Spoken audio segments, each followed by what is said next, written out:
창세기 강해를 계속하겠습니다. 프랑스 텔레비전 프로그램 중에 스타 아카데미 또는 다른 프로그램으로 누벨 스타라고 하는 프로그램이 있습니다. 가능성이 많은 사람들 중에서 뽑아서 훈련시키고 그래서 스타를 만들어내는 프로그램입니다. 처음에는 실력이 비슷한 것 같지만 훈련이 진행되면서 옥석이 가려지고 또 잘 다듬어진 다음에 마지막에는 아주 멋지고 훌륭한 스타가 되는 것을 우리가 보게 됩니다.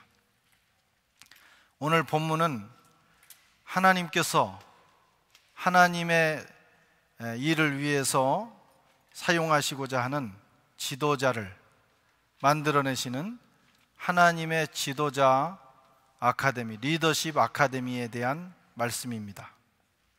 하나님께서 세겜 땅에 살고 있는 야곱의 자녀들 가운데 요셉을 택하셨습니다.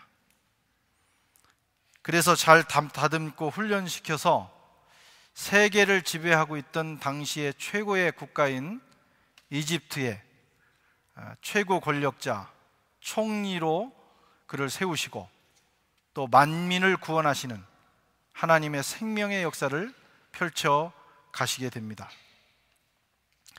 바라기는 우리 교회, 선한교회 교인들 가운데 우리 청년들 그리고 우리 자녀들 가운데서 이런 위대한 일꾼들이 많이 나올 수 있기를 축원합니다.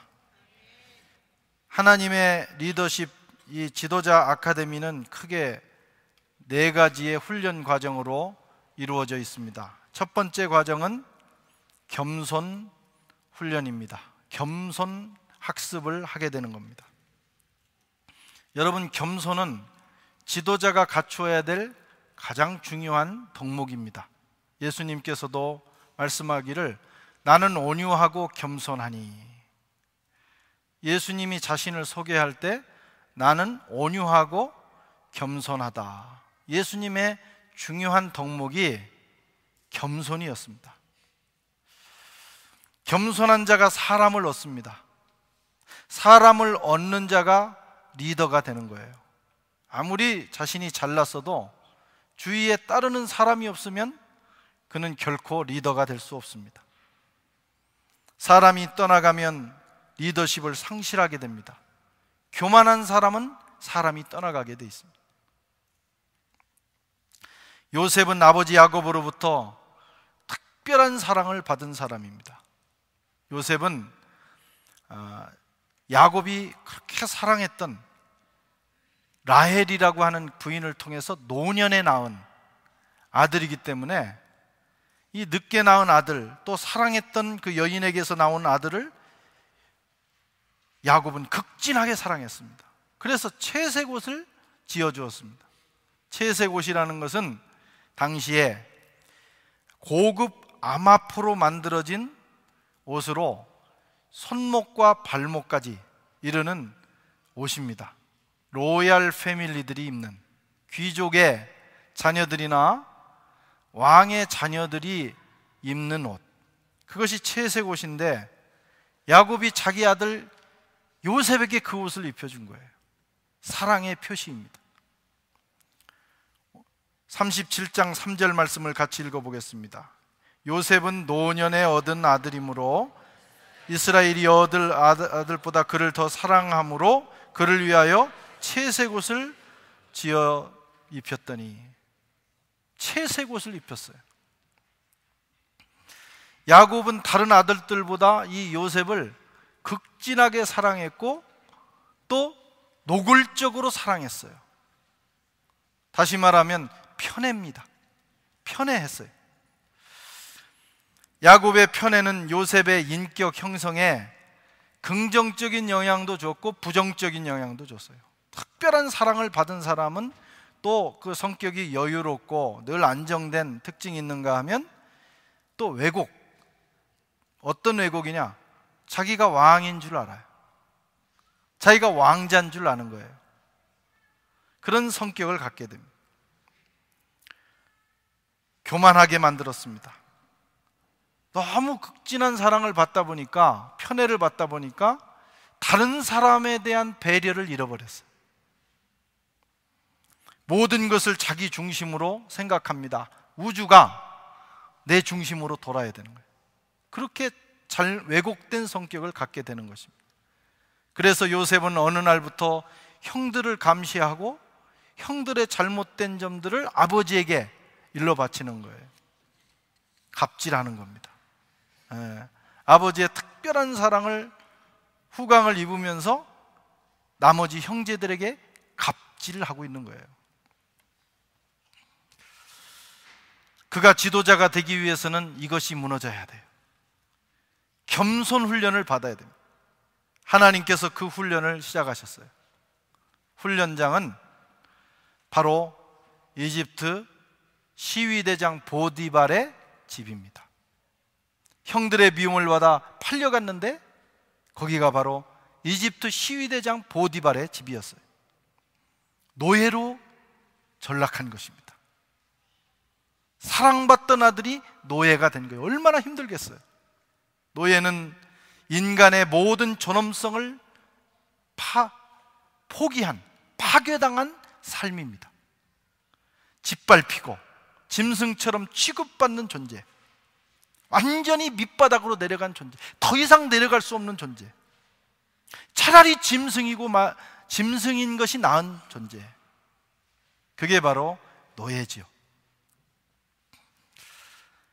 이런 노예 생활을 통해서 요셉이 겸손을 배우기 시작합니다.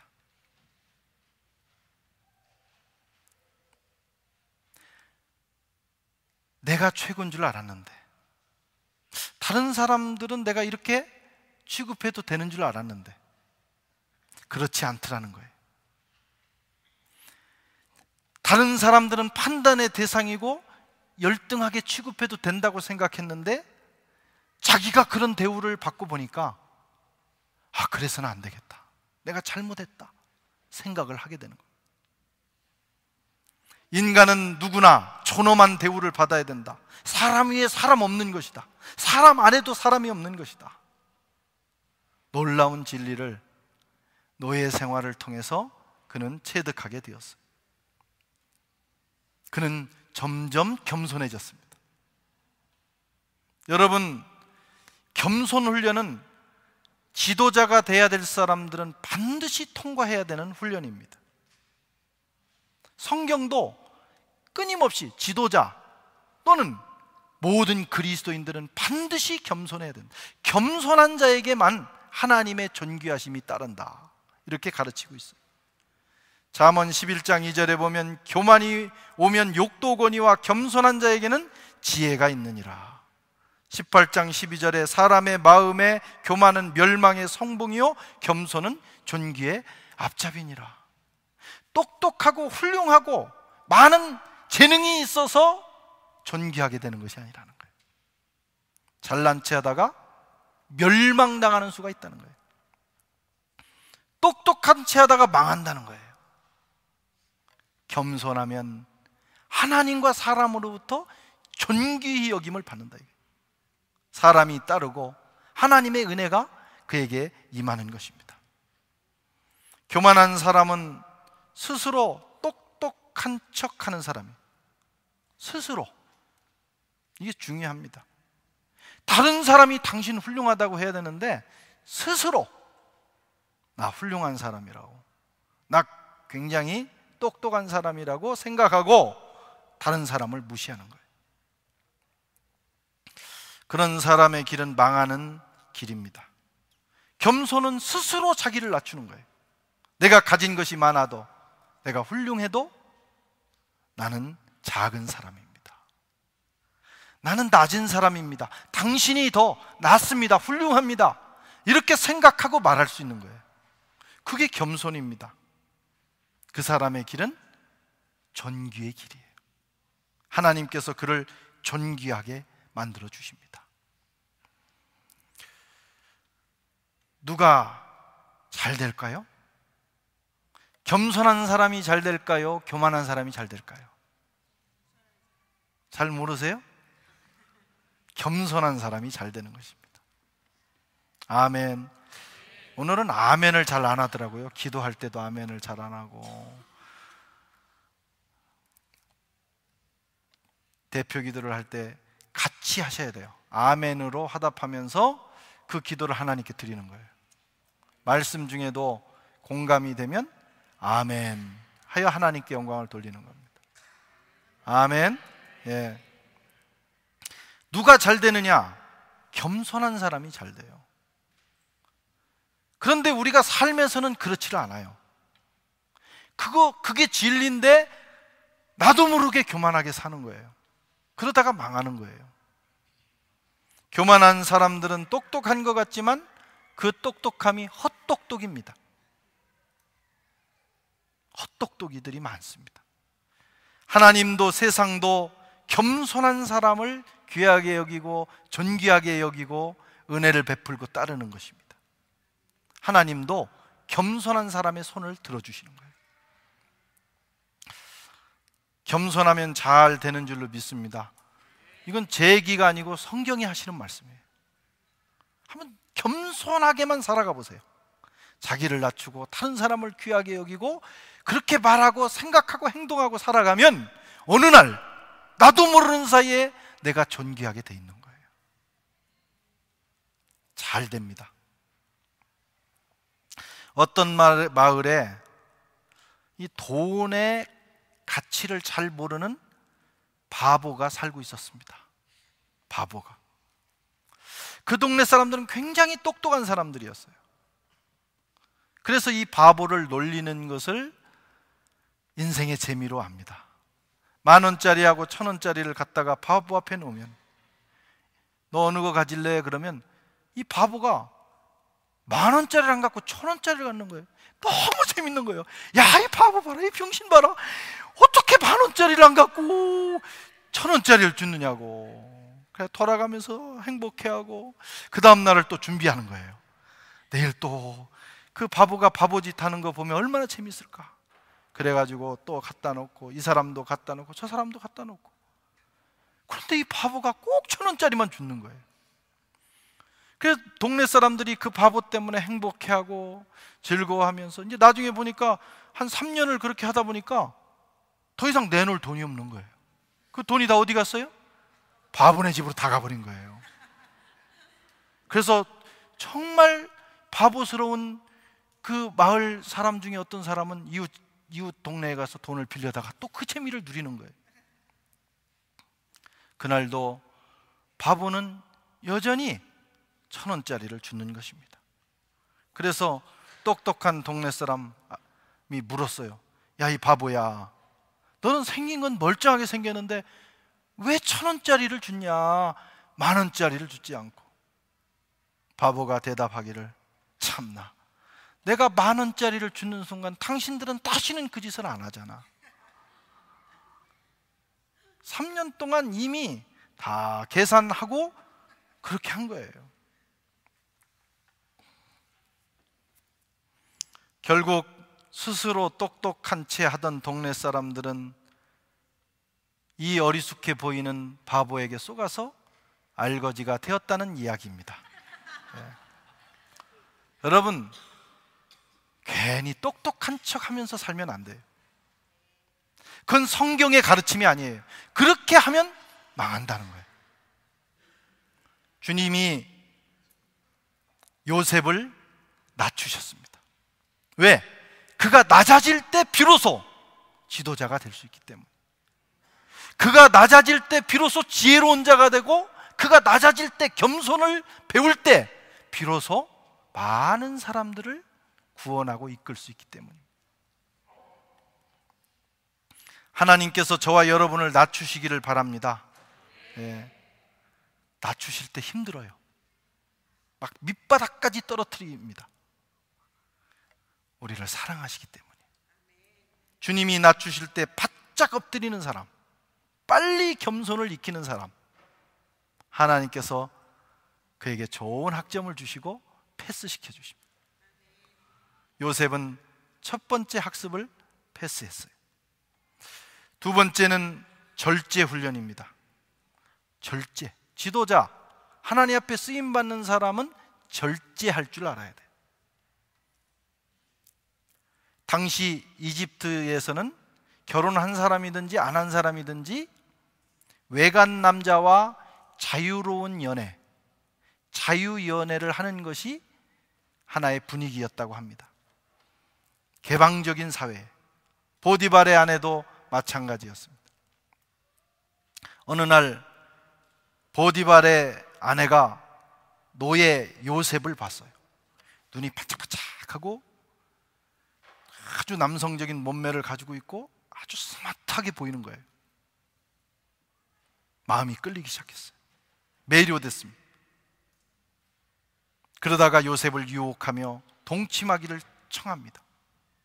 오늘 7절에 보면 그 후에 그의 주인의 아내가 요셉에게 눈짓하다가 동침하기를 청하니. 눈짓. 이 눈짓이라는 것은 그냥 이렇게 쳐다보는 게 아닙니다.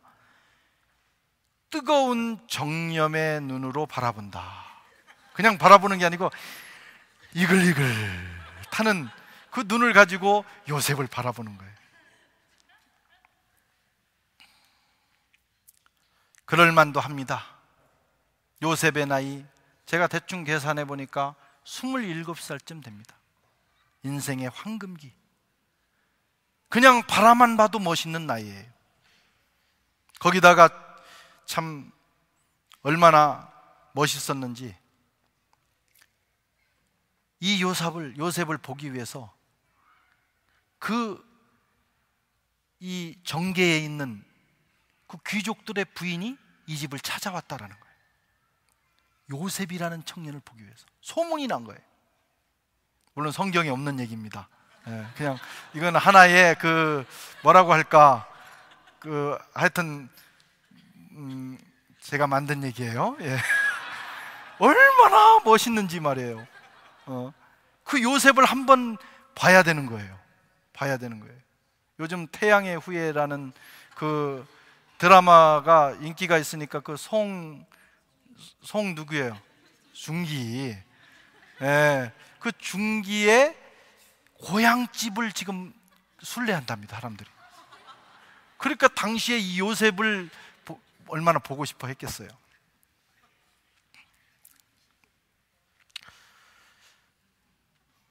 요셉이 어떻게 했습니까? 요셉이 오늘 8절에 보니까 거절하여.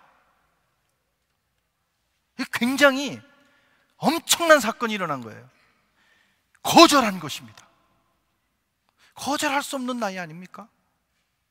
20대에 막 그 정욕이 불같이 타오르는 그 시대. 더군다나 아무도 없어. 아무도 없어. 거기다가 노예니까 이래 살아도 저래 살아도 희망이 없는데 뭐 한 번 확 즐기고 죽어버리지 뭐. 그래도 될 수 있는 건 무슨 희망이 있어 이 사람에게? 거기다가 당대 최고의 귀족 부인입니다. 없어도 만들어낼 일인데 그걸 어떻게 거절하겠어요? 여러분 거절할 수 있겠어요? 아니 여자한테 묻지 않았어요. 우리 남성들에게 물었어요. 거절할 수 있겠어요? 이게 대답이 없는 것은 이게 상당히 공감하는 것입니다. 쉽지 않습니다. 그런데 요셉은 단호히 거절했습니다. 유대인들은 이 말 요셉이 거절하여 이 말에 밑줄을 2개를 긋고 자녀들에게 읽고 가르친다고 합니다. 절제의 중요성. 여러분 절제는 자동차의 브레이크와 같아요. 자동차는 순발력이 있고 속도가 좋을수록 좋은 차입니다. 그러나 더 중요한 건 브레이크가 좋아야 돼요. 어떤 차가 좋은 차냐? 밟았는데 안 밟히는 거예요. 그러면 그 차는 아무리 잘 달려도 안 되는 거예요. 밟는 즉시 스무스하게 잡혀야 되는 거예요. 좋은 차일수록 브레이크 시스템이 좋아야 합니다. 훌륭한 인생일수록 절제할 수 있어야 돼요. 절제하지 못해서 오는 문제가 많습니다. 말을 절제할 수 있어야 돼요. 막 생각나는 대로 다 말하는 사람이 있어요.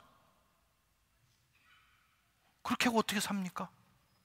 어떤 사람은 생각도 안 하고 말해. 그냥 입술이 움직이는 대로 얘기해버려요. 감정을 절제해야 합니다. 나는 솔직한 사람이에요. 내 감정대로 다 해요. 나중에 어떻게 감당할 거예요? 감정을 감출 수 있는 게 실력입니다. 누를 수 있고 컨트롤할 수 있어요. 행동을 절제해야 합니다. 절제하지 못할 때 반드시 문제가 옵니다. 아무리 외모가 뛰어나고 아무리 아름다운 여인이라 할지라도 절제가 없으면 가치 없는 인생이 됩니다. 잠언에서 말씀합니다. 읽겠습니다. 아름다운 여인이 삼가하지 않는 것은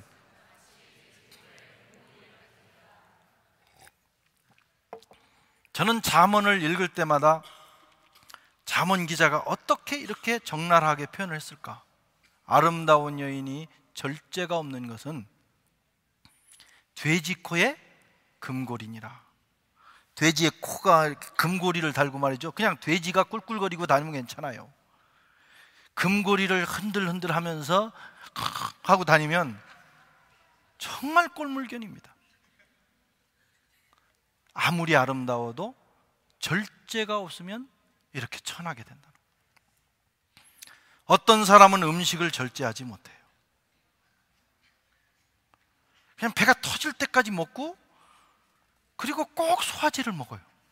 나는 그게 잘 이해가 안 가요. 소화제를 먹지 않을 만큼 해서 끝내면 되잖아요. 막 먹어놓고 소화제를 찾아요. 물론 이렇게 살이 쪘다고 해서 다 음식을 절제하지 못하는 건 아니에요.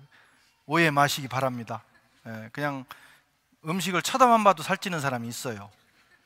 물만 쳐다봐도, 생수통만 봐도 살이 찌기 때문에 걱정하는 사람, 마른 사람 중에도 음식을 절제하지 못하는 사람이 있어요. 그러면 몸이 상하게 되는 거예요. 생명도 단축시키죠. 잠을 절제하지 못하는 사람도 있어요. 그런 사람은 성공 못합니다. 지도자가 될 수 없어요. 사람은 6시간에서 7시간만 자면 돼요. 8시간 이상 자기 시작하면 속에 가스가 차가지고 막 그게 온몸으로 나와가지고 뇌까지 들어가는 거예요. 그래서 많이 잔 사람은 하루 종일 멍롱한 거예요. 가스가 분출이 돼야 되는 거예요. 어떤 사람은요, 며칠을 안 자고 며칠을 몰아자요. 다 이런 게 절제하지 못하는 것입니다. 돈 쓰는 일을 절제하지 못하는 사람도 있습니다. 앞으로 벌 것을 예상하고 써요. 그래서 늘 빚진 상태를 유지합니다. 그리고 남에게 아쉬운 소리 합니다. 그런 사람이 어떻게 성공하겠어요? 모든 분야에 절제가 미덕이에요. 인생은 경주자와 같습니다. 경주자는 승리하기 위해서 절제해야 합니다. 신앙도 경주입니다. 그래서 신앙생활, 영적 생활 잘하는 길은 절제를 배우는 거예요. 작은 일에서부터 절제하는 훈련을 한 사람이 큰 일에 성공합니다. 고린도전서 9장 22절을 읽겠습니다. 이기기를 다투는 자마다 모든 일에 절제하나니 저희는 썩을 면류관을 얻고자 하되 우리는 썩지 아니할 것을 얻고자 하느라. 이기기를 다투는 자는 영적이든 육적이든 반드시 해야 되는 게 뭐냐? 절제입니다. 절제. 요셉은 이 과정 A+로 통과했어요. 놀라운 점수로 통과했어요. 그 다음 과정은 인내 훈련입니다. 마담 보디발의 유혹을 거절한 야곱은 억울하게도 감옥에 갔어요. 감옥은 종신 감옥입니다.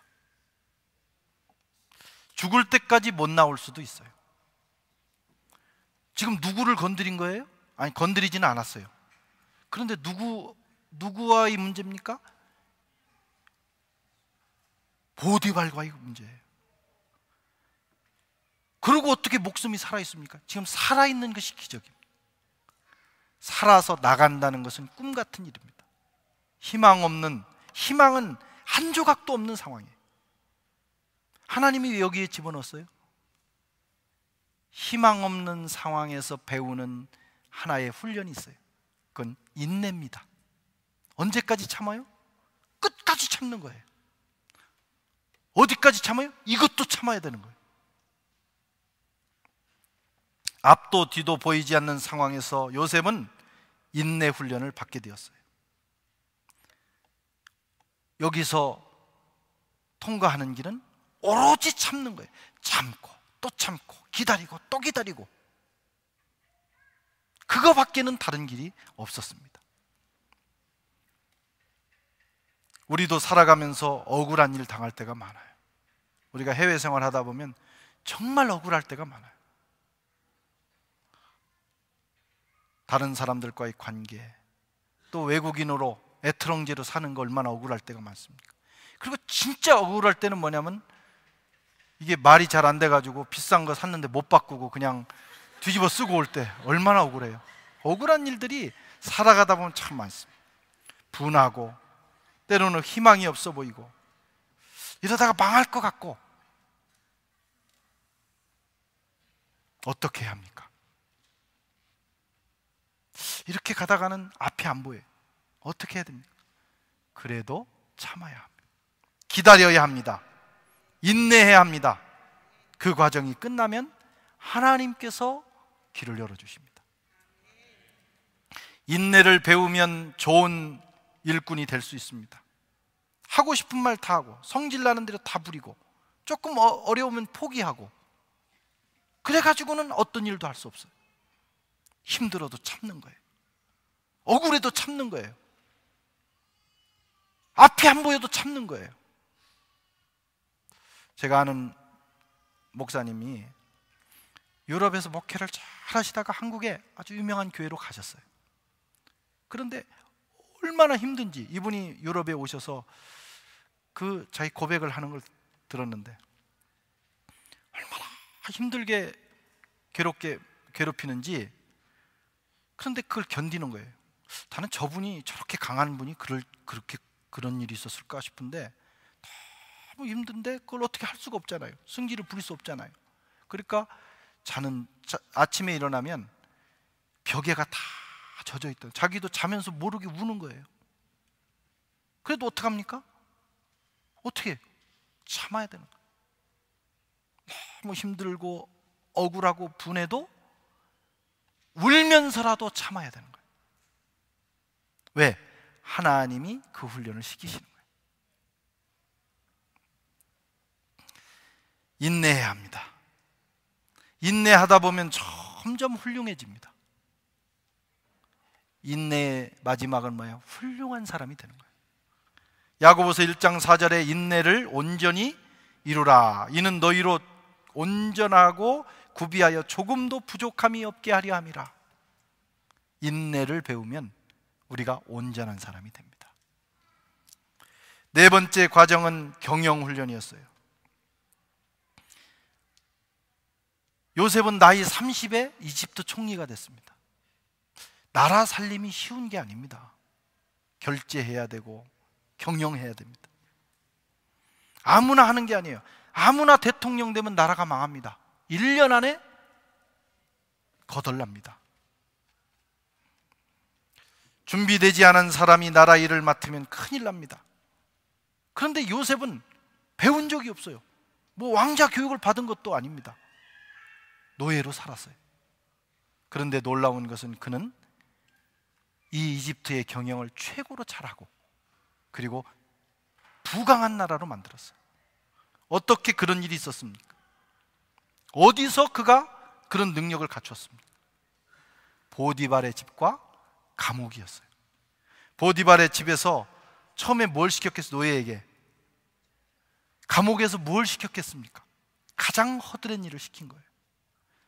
교도소에 가면 제일 말단에게 시키는 게 뭐냐면 화장실 청소입니다.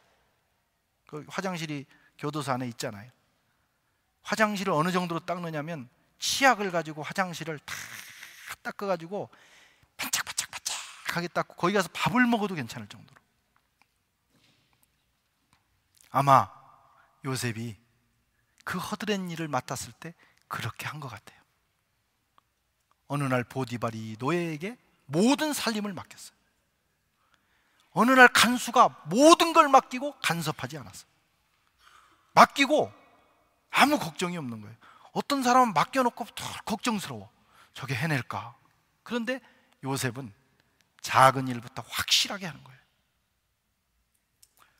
앙상블을 맡으면 앙상블을 확실하게 하고, 찬양대를 맡으면 찬양대를 확실하게 하고, 무슨 그룹을 마을장을 하면 목사가 걱정이 안 되는 거예요. 저 사람이 맡으면. 요셉이 그렇게 일했어요. 그는 거기서 경영을 익힌 것입니다.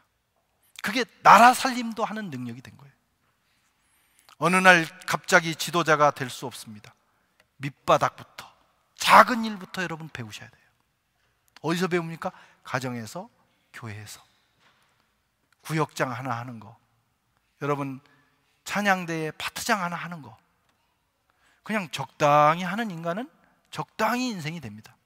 그러나 그걸 마치 나라를 경영하는 마음으로 최선을 다해서 성공하는 사람은요, 나중에 큰 기업도 하는 것이고 나라 경영도 하는 거예요. 아멘. 모든 일이 다 같은 원리입니다. 목회도 사업도 기업 운영도 마찬가지입니다. 정성이 들어가야 되고 최선을 다해야 돼요. 그리고 거기서 잔뼈가 굵어야 합니다. 큰 방향을 볼 수 있는 능력도 있어야 되지만 작은 일에, 디테일에 강해야 됩니다. 작은 일에 충성하는 사람을 하나님이 쓰십니다. 마태복음 25장 21절 같이 읽겠습니다. 그 주인이 이르되 잘하였도다 착하고 충성된 종아, 내가 작은 일에 충성하였음에 내가 많은 것으로 내게 맡기리니 내 주인의 즐거움에 참여할지어다. 요셉은 4가지 과정을 잘 마치고 우수한 성적으로 통과했어요. 그랬더니 통과하자마자 곧바로 이집트의 총리로 등극합니다. 얼마나 놀랐습니까? 감옥에서 이집트 총리가 되는 특별 채용입니다. 이 프랑스에는 그랑제골이라는 게 있어요. 이 그랑제골에 가는 사람들은 수재들이죠. 그런데 부러워할 것만 아닌 게 얼마나 고생하는지 몰라요. 프레빠 하면서 막 정말 그 가기 위해서 공부를 빡시게 합니다. 거기 가서도 정말 보통 대학생들이 편하게 누리는 그 시간을 못 누리는 거예요. 그런데 놀라운 것은 졸업하기 전에 은행이 돈을 빌려줍니다. 집 사라고. 졸업하기 전에 이미 채용이 돼요. 그것도 간부급으로 채용이 되는 거예요. 준비되고 훈련되면 그렇게 쓰임받는 거예요. 요셉은 훈련을 통과하고 총리가 되었습니다. 어떻게 그 힘든 훈련을 통과할 수 있었을까? 비결이 있습니다. 그것은 하나님의 은혜입니다. 하나님이 함께 하시고 하나님이 힘을 주셨기 때문입니다. 오늘 창세기 39장 2절과 39장 23절에 보면 아주 중요한 두 단어가 나오는데, 여호와께서 요셉과 함께 하심으로 그가 형통한 자가 되어, 또 23절에 보면 여호와께서 요셉과 함께 하심이라, 여호와께서 그를 범사에 형통하게 하셨더라. 하나님의 은혜가 그를 도운 거예요. 저와 여러분도 도우실 것입니다. 여러분, 파리 생활은 광야 생활입니다. 파리 생활이 쉽습니까? 즐겁습니까? 예, 되게 즐겁다고 하는 분들은 여행자들이에요. 여행자들은 너무 여기 살았으면 좋겠다. 살아보라고. 사는 사람은 정말 힘든 곳이 파리예요. 여기서 공부해 보시라고, 사업해 보시라고요, 체류증 해 보시라고요. 정말 힘들어요. 왜 힘듭니까? 훈련장이기 때문에 힘든 거예요. 학교이기 때문에 힘든 거예요. 학교 생활이 재밌습니까? 예. 가끔 재밌을 수 있어요. 대개 학교는 희한하잖아요. 비싼 돈 내고 수업이 휴강한다 그러면 너무 좋아하는 거예요. 그게 학교예요. 누구나 힘든 거예요, 학교는. 그런데 학교를 다녀야 돼요. 왜? 다녀야 훌륭한 사람이 돼요. 그런데 학교 생활 재밌는 방법이 하나 있어요. 열심히 하는 겁니다. 그래서 열심히 해서 실력이 올라가면 재밌어요. 어느 단계에 올라가면 학교를 자꾸 가고 싶고 즐거워지는 거예요. 그렇지 않고 자꾸 농땡이 치고 이리 빠지고 저리 빠지고 하면 실력이 떨어지면 정말 싫은 게 학교입니다.